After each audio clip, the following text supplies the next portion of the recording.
Hola, buenos dias. I'm so delighted to be speaking with you again in Mexico. And I bring warm wishes from the American Academy of Pediatrics because you're one of our most important partners across the globe. Today I'm going to talk to you about gangs, their prevalence, trauma, violence, and a little bit about recovery. You may remember a couple of years ago, I spoke with you about trauma-informed care. So that's going to reappear in this talk. My only disclosure is my gratitude to you for all that you do every day for children and families and your colleagues to promote child and family health and each other's well-being. Today's outline is we're going to talk about the epidemiology of gangs and gang violence in the United States, the cycle and circle of trauma and violence, why children might find their way into gangs, healthy youth development, which is called the circle of courage, and a couple of solutions. I actually learned in preparing this talk that many Mexican gangs, in fact, have their roots in Los Angeles, where I live. Came as a bit of a shock to me. Violence is a common theme among gangs, and the FBI has found that extremists use infiltrating gangs to spread their doctrine, while the gangs use extremists to increase their power and possibly their membership. The FBI tells us that approximately 26% of their jurisdictions across the U.S. and 44% of prisons report that gang members are joining extremist groups. In the U.S., we have several different types of gangs. We have street gangs that are increasing in number, that are mostly involved in local drug trafficking, violence, including murder, to maintain control of their territories. Organized crime gangs are Italian, Russian, Irish mafia. They basically operate bigger money schemes and are involved in white-collar crime. Prison gangs, the Mexican Mafia, La M, the Aryan Brotherhood, and the Black Guerrilla family, often stretch out their activities far beyond the bars of their cells back to their communities. And outlaw motorcycle gangs such as Hell's Angels, the Outlaws, and the Mongols. These also are gangs who are often involved with weapons and involved in violence.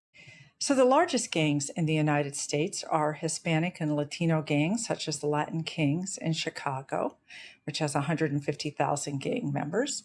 The MS-13, which is transnational and was exported to Mexico from Los Angeles, and the 18th Street Gang, which is also transnational. We have African-American gangs, the Bloods and Crips, that are also a Los Angeles gang, and they're actually the oldest street gang in the United States that formed in the 1980s, although some history teaches me that we've had gangs well into the 1930s. I'm guessing, given human nature, we've always had gangs of some sort. This is a map of the greater Los Angeles area.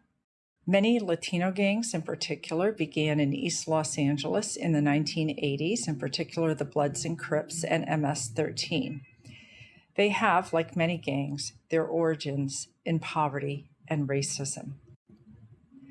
There are over 30,000 gangs in the United States, according to the FBI, affecting or involving about 1.4 million individuals. The estimated number of gangs has remained fairly steady for the last years that I could find data, which was up between 1996 and about 2012.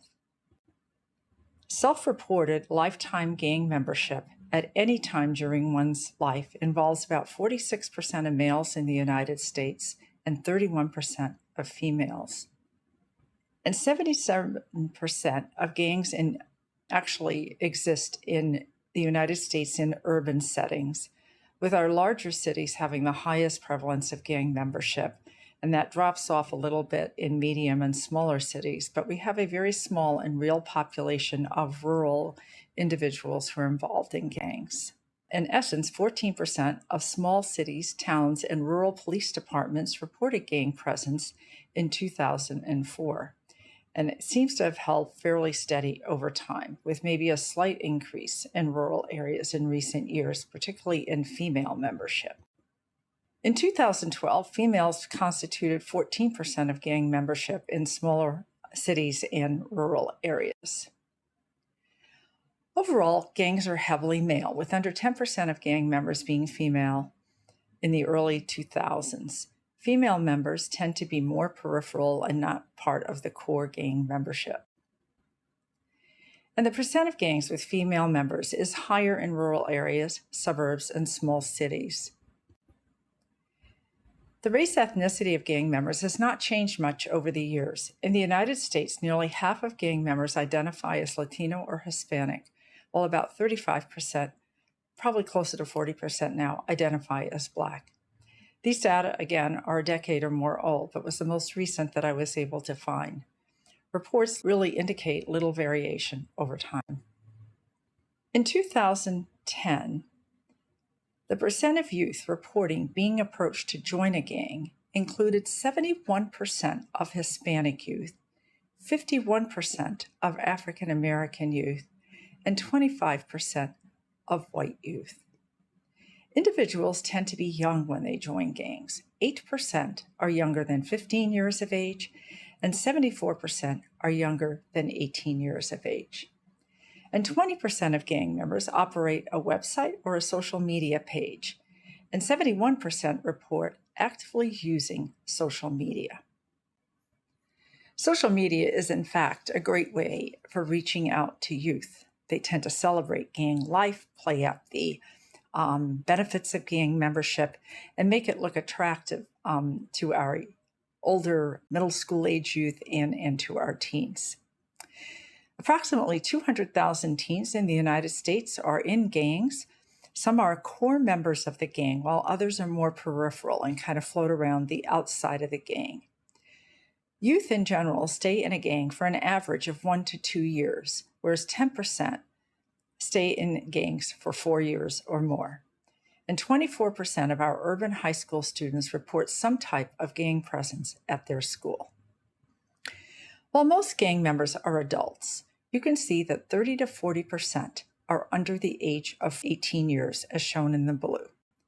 Gangs and violence are deeply intertwined. In 2011, 13% of homicides in the U.S. were gang-related. This rose to 23% in 2016. In urban areas of the United States, the prevalence of homicides related to gang violence is often higher, and most of those arrested are from minoritized groups, as you can see in this slide here, with heavy representation among our Hispanic and Black and African American youth. Gangs are responsible for 16% of all violent crime and 13% of all homicides across the United States. And in 2020, 32% of perpetrators were young. They were still in their teens. They were 15 to 19 years old. So in summary, the gang-related crime statistics that I could find for all ages, so this includes adults as well, is 50% of all violent crime, 43% of property crime, almost 40% of drug sales, and 49% of human trafficking victims, 96% of whom are female victims. Major contributors are the formation of new gangs and wars between existing gangs. I just want to touch on MS-13 for a little bit because it is the largest gang in Los Angeles and one of the largest Hispanic Latino gangs in the United States. Their primary goal appears to be power over the rival gangs in their areas through fear and violence. They actually extract protection money that amounts to 10 to 40% of business earnings. This appears to be the right amount to extract from businesses to enrich the gang, but not cause a business to go bankrupt. Their violence statistics are lower than one might think, and its profits are actually very high. The Department of Justice finds, as is true for many gangs, that most of its members come from a deeply impoverished part of our community. In gun carrying in school, students who report carrying a gun to school in the past month is 5% of all students, but 35% of students who are gang members. One study found that gang-involved youth were in fact 9 times more likely to carry a firearm in general. And between 1994 and 2005, there was a 23% decrease in juvenile arrests for violent crime, while the proportion of gang-related arrests increased by 22%. So as I started preparing this, I was asking myself a question that probably many of you ask yourselves about gang members. The question for me became, how does a child go from being an adorable preschooler, as shown in this photo, and a teen who is doing relatively well, to here? This is an actual individual in the United States. His name is Pierre Lowry. At age 16, he was shot and killed by a Chicago police officer after allegedly threatening the officer with a gun. Police said that Lowry had prior contact with police and that police considered him a documented gang member. There are many risk factors for gang membership. I've already mentioned 2 of them, poverty and racism. But in children with mental health conditions, having family or peers who are gang involved, a lot of strife in the family in the form of parental conflict and family disruption, living in a violent neighborhood or community, being involved with the juvenile justice system, that's actually a ripe ground for recruiting gang members, a history of being in foster care and child welfare, which actually encompasses a lot of the preceding items usually, youth who are substance using, LGBTQ plus youth, homeless youth, youth with disabilities, and sexually exploited youth who are often the victims in those gangs. The list is long, but teens often fit into multiple categories at the same time or over time. And it's often hard to tell what comes first. So does having a history of childhood trauma increase your vulnerability to becoming a gang member, even peripherally? The studies that have been done show that having a prior history of family violence in the form of neglect, physical, sexual, and emotional abuse, or a lot of interpersonal violence in the home, definitely raise the risk of becoming gang involved. For gang-involved youth in Chicago, where gang violence is currently rampant, the average number of childhood traumatic events prior to joining a gang is 10. The average age when the trauma first occurred was 6. 100% reported being physically abused at home, 100% witnessed community violence, 78% witnessed a sexual assault, and 89% had lost a loved one to a violent death. And the other question is trauma a potential consequence of gang involvement? Gang involvement definitely increases the risk of being exposed to violence, and it increases participation in gang activities that often involve violence. It increases the risk of being victimized, either within the gang as part of some of their initiation rituals, and victimization outside the gang, often by other gangs, members of other gangs. And there are mental health issues of gang members. They have high rates of depression, anxiety, substance use disorder, and suicidality. And they are twice as likely to meet the criteria for post-traumatic stress disorder than other detained youth.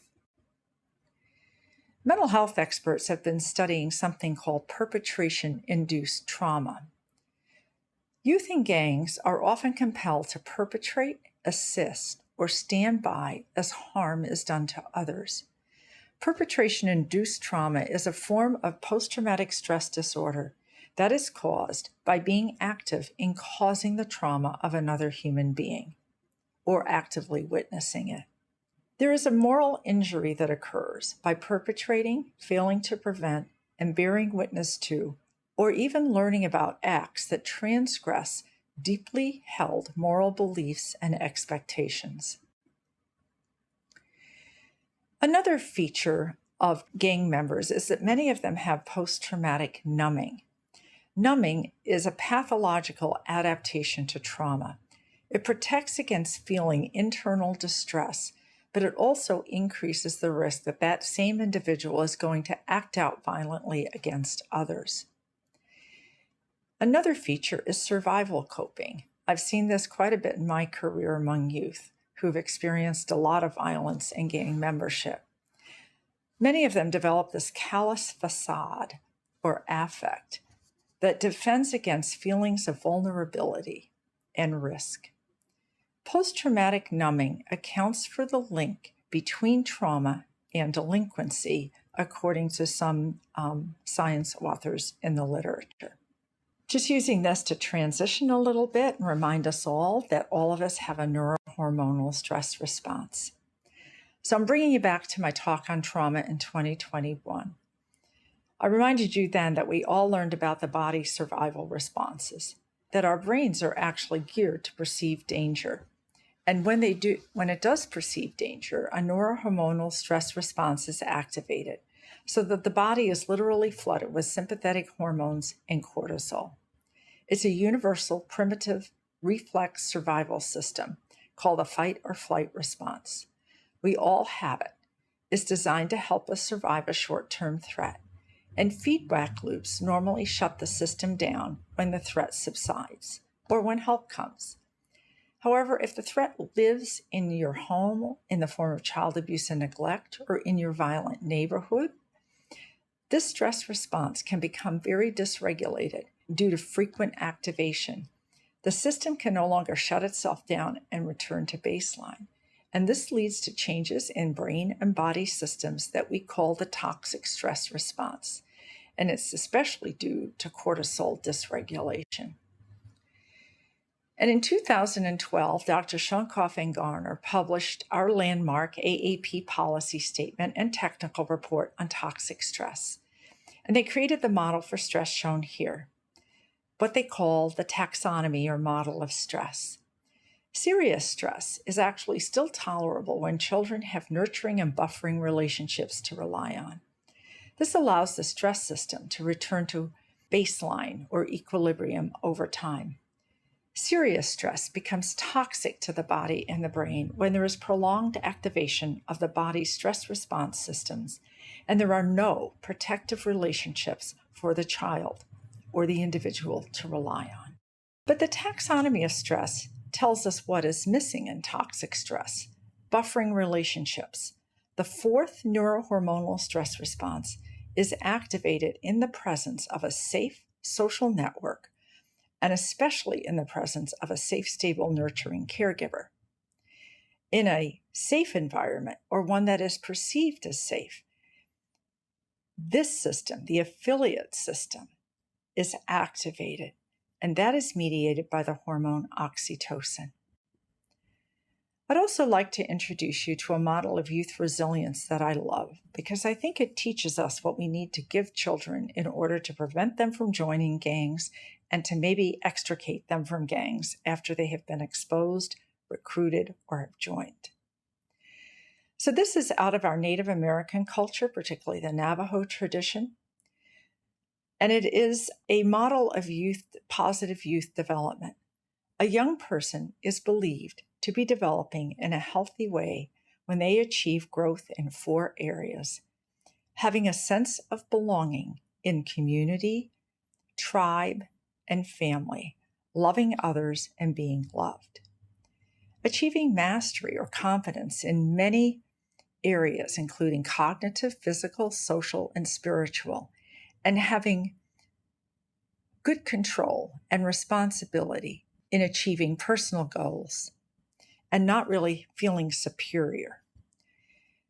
Through mastery, one also begins to achieve independence, the ability to make one's own decisions in ways that are responsible for their failure or success, and you begin to test your own goals and discipline your own self. And ultimately, there is generosity, looking forward to being able to contribute to others and be able to give back to others in your community or in your family. And work from the National Child Traumatic Stress Network suggests that gangs provide a sense of belonging that might otherwise be elusive to some of our more vulnerable teens. And to understand why this is, let's look at risk factors for gang involvement and our stress responses. Gangs really develop through strife and they thrive on conflict. according to Frederick Thrasher, a researcher. Gang members are actually individuals who have diverse motives, behaviors, and backgrounds. While a gang is a group, it is a community in which there are common behaviors, values, and membership. The collective behavior of the group produces and sustains expressive gang violence. And violence is a predominant system that is based on threat. In fact, a lot of the violence is just verbal. It's talking about violence, and it has been described as a myth system by researchers. It is the threat in which is real or perceived that builds cohesion and contagion. The external threat builds cohesion among members and overcomes their reluctance about becoming members and remaining members. And there's also an element of contagion that the external threat continues to motivate other individuals to join. The threat can be the presence of a rival group. Sometimes this is the police hassling a group of kids. It can be fear of retaliation from another gang. It can be a threat to the gang's territory. Often a gang organizes initially in response to threat from another group or gang. And the initial violence that occurs often can lead to more violence as a result of retaliation or escalation. And the fear of retaliation often escalates weapon sophistication and violence, so that the kids may go from fistfights into acquiring weapons such as guns that they then use. And the fear of violence basically becomes an enabler of violence. A group can be ethnic, it can be territorial. In territorial gangs, there is a strong sense of turf or space, and it is the context for all of their daily activities. Gangs, in essence, become isolated from their culture, from their healthy community, and from their family over time. Isolation becomes a barrier to the very things that would actually re-engage them in community, family, and culture. So what do gangs do? They spend lots of time talking about violence. They also often have graffiti and symbols that are representative of their gang or gang colors. They tend to hang out in smaller subgroups. It's pretty rare that the whole gang is together. There are staging grounds where violence is expected, and some gang members actually avoid those places where violence is likely to occur, such as house parties, going to the mall, going to school. And when they do go to those places that are likely to lead to violence, they go in large groups, so to malls, to skating parties, and to house parties. Violence also begins early. The initiation process into a gang often involves committing violence because the individual who's coming into the gang has to kind of prove that they're tough enough to be a member of the gang, that they're going to be dependable in a crisis. It's also a collective ritual that increases their cohesion and solidarity. So some of the ways that individuals get initiated is by being beaten in, walking a line by being beaten, or having to fight one's way out of a circle. Or sometimes they go on a mission and engage in an action against a rival gang member. Girls often tend to be the victims in gangs rather than the perpetrators. Childhood maltreatment is actually a stronger predictor of gang involvement for girls than it is for boys. 1/3 to 2/3 have been sexually abused even before they join the gang. And girls are often re-victimized when they join gangs. They're often sexed in or sexually assaulted as part of their initiation ritual.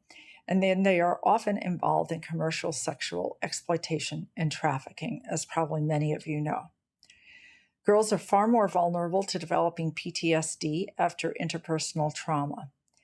And re-victimization after prior childhood trauma actually increases the risk of the development of PTSD with gang involvement. There was a big study which was done on 660 detained youth in the United States, 11 to 18 years of age, 36% of whom were in gangs and 25% of those who were girls. The youth in gangs reported more trauma exposure than other justice-involved youth, and the girls in the gangs had experienced the highest rates of physical, sexual, and emotional abuse. Gang involvement and perpetration trauma were both related to higher prevalence of PTSD symptoms and emotional numbing. And the perpetration trauma accounted for the link between gang involvement and the development of PTSD. I think an implication here is that trauma intervention has to be an important part of treating and diverting gang-involved youth. Ideally, we would stop them from joining in the first place. So some of the forms of violence that occur in gangs, so there's retaliatory, which is a form of justice for a real or perceived wrong against a gang. This can rapidly escalate back and forth. It involves all core members and many of the peripheral members. And this retaliatory justice really seems to increase cohesion within a gang. Gangs say that they use violence only when trouble comes to them, but the threat can be pretty vague. Violence is also occurring often in response to another gang who's defacing their gang graffiti, because the graffiti defines their territory and their identity. Defending their territory, and then in public spaces that are staging grounds for violence. So protection or safety really comes with a cost in a gang because violence is really central to gang life. Some individuals are more interested in committing violence than being the protection that the gang affords. So those individuals who by their nature have a lot of externalizing aggressive behaviors may be less prone to stay away from violence. And as I already mentioned, there's this myth of violence, but this talking about violence and the threats from other gangs, and that tends to reinforce the ties among members and they maintain the cohesion in the group. Violence is empowering for gang members, but isolation, violence, and mental health problems sadly ensue from this gang activity, this gang violence activity. Most gangs, interestingly, originate as loosely formed group with pretty ineffective leadership. And when I read this definition, I recognized that the low-income neighborhood that I grew up in, there were several loosely formed groups with ineffective leadership who were really cohesive groups of bullies. They have a collective identification of a threat from a rival gang, and they were always threatening to fight with each other. Often the gang really adheres to each other, though, when there's a mobilizing event. And the gang is often formed in response to a mobilizing event. Activity often then escalates. The event is often violent. Violent events often rapidly de-escalate. Retaliation can prolong the back and forth escalation and de-escalation pattern of violence in gangs. So what are some of the traumatic stress symptoms that you might recognize in gang-involved members? If you ask, they might tell you that they have nightmares or intrusive memories, images, or sensations of violence, that they pretty much avoid. They avoid their family, a healthy social network. They avoid reminders of violence. They may be more withdrawn, and they may have really a very limited social network, not even being that active in their gang. They may be hypervigilant and have difficulty sleeping because they're worried about danger. And they may have significant behavior problems, learning issues, depression, a history of defiant behavior, and substance use disorder, which I view as a form of self-treatment. They often have difficulty identifying their own emotions, managing them, especially strong emotions like anger. And they've really often lost trust in their social network, in their culture, their community, and in their family. So gang involvement is higher when there's community violence, as I've already said, when there's interpersonal violence and bullying, when they witness death or violence, especially of close peers, when there's police activity, and when beating into the gang occurs. Leaving often involves being beaten out by the fear of violence, injury, or death. And gang members can be recruited as core members or as peripheral members. So just want you to remember that there is a cycle of trauma that often occurs before exposure to the gang. This really increases the risk of being recruited. and engaging in violence once you become a gang member, and that PTSD and perpetration trauma are common outcomes along with other mental health and behavioral issues, along with a drop-off of all those healthy teen behaviors that would lead to a much more healthy and productive life. Gang members told researchers that the only way to get rid of our gangs is to smoke us all or to kill us all. They did not focus on addressing the social determinants of health, such as neighborhood violence, that leads to formations of gangs in the first place. They have a very concrete perception that death is the only way out of this culture. I do want to talk about some things that are going on in the United States. There's Project Safe Neighborhoods. This is a project in which law enforcement and communities work together. So they began in 2017. They didn't begin then, but in 2017, the Department of Justice reinvigorated this nationwide violent crime reduction program known as Project Safe Neighborhoods. They drew from academic research and decades of experience and to find and develop a program that is based on the fundamental principle that law enforcement agencies and communities must work together to address violent crime in order to make neighborhoods safer and reduce gang violence and membership in gangs.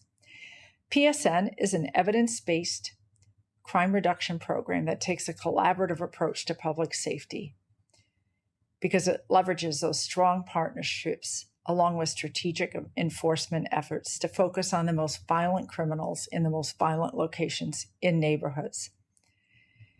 And it has significantly reduced violent crime by an average of 4 to 20%, with reductions as high as 42% in certain locations, particularly the most violent locations.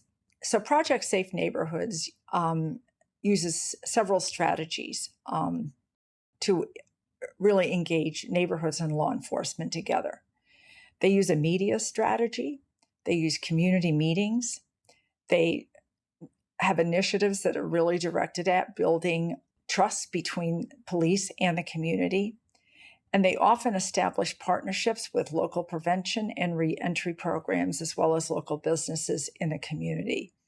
In 2019, the FBI prioritized really dismantling and prosecuting the most violent gangs, and they successfully destroyed 217 gangs or criminal enterprises across the United States. And in that report, Project Safe Neighborhood had 187 target areas that they identified across the country where they were doing their work. And 41% of FBI districts in the United States have multiple PSN neighborhoods that are involved. The federal government has invested a lot of money in this in the last several years, a total of about $35 million between 2020 and 2021 because of the proven efficacy of this program. Other things that have been shown to help are mentoring programs, especially using adults from the neighborhood, engaging youth in after-school activities so they're not hanging out on the streets, offering them vocational training, especially for youth who are not very involved in school, gang resistance education programs such as GREAT, which really focuses on positive youth development, and community policing strategies and focused deterrent strategies that target high-risk individuals have also shown some promise. I think what helps with individuals also is that we have to acknowledge with them what has happened and validate that the fears that they now have and some of the responses that they're experiencing, such as the hypervigilance and nightmares and intrusive memories, are a normal response to what has happened to them. We have to help them identify safe people in their communities who they can trust, get them re-engaged in school or at least in a vocational program. We have to let them know what reminders are, and that in going back into a neighborhood where they've been gang members and witnessed violence, that they are likely to experience things that might trigger their stress responses. We have to help them rebuild hope for their future. Gang members, by and large, do not expect to live very long, a couple of years. And a lot of the behaviors that we see are the result of the changes in the body's stress responses, the activation of those responses, and fear and trauma. And they do need some limits around their behavior with consequences, but we also have to teach them how to manage their behavior. So teaching self-modulation and using stress reduction activities is really important. One thing I like to do with all my teenagers in foster care, although not many take me up on it, is to find a way to give back to their community. So being a volunteer. Many gang members, of course, end up in the hospital due to injury, and so there are a couple of hospital-based programs.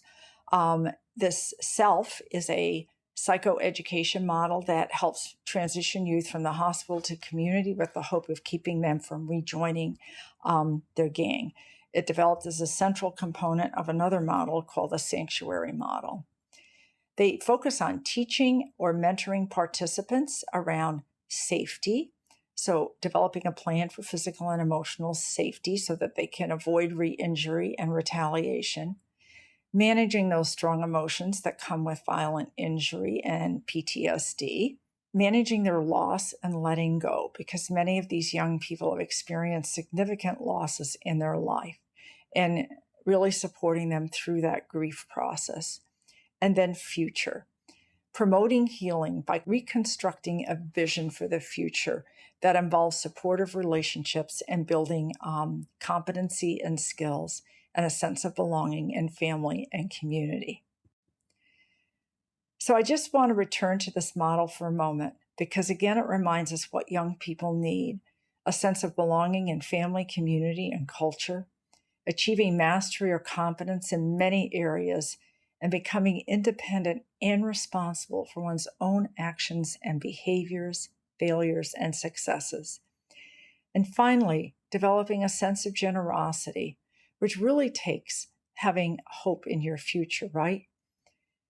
In looking forward and seeing how you as an individual are going to be able to contribute to others and to the community in a way that's going to improve the lives of others.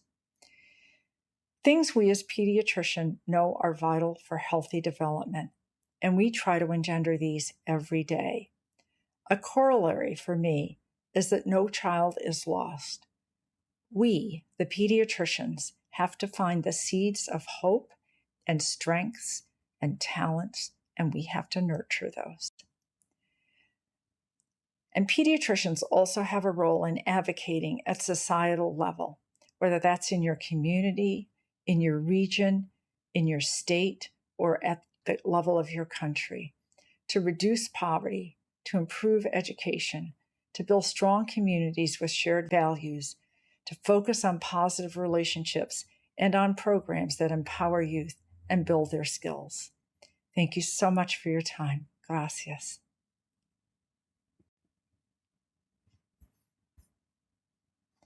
And these are some references for you.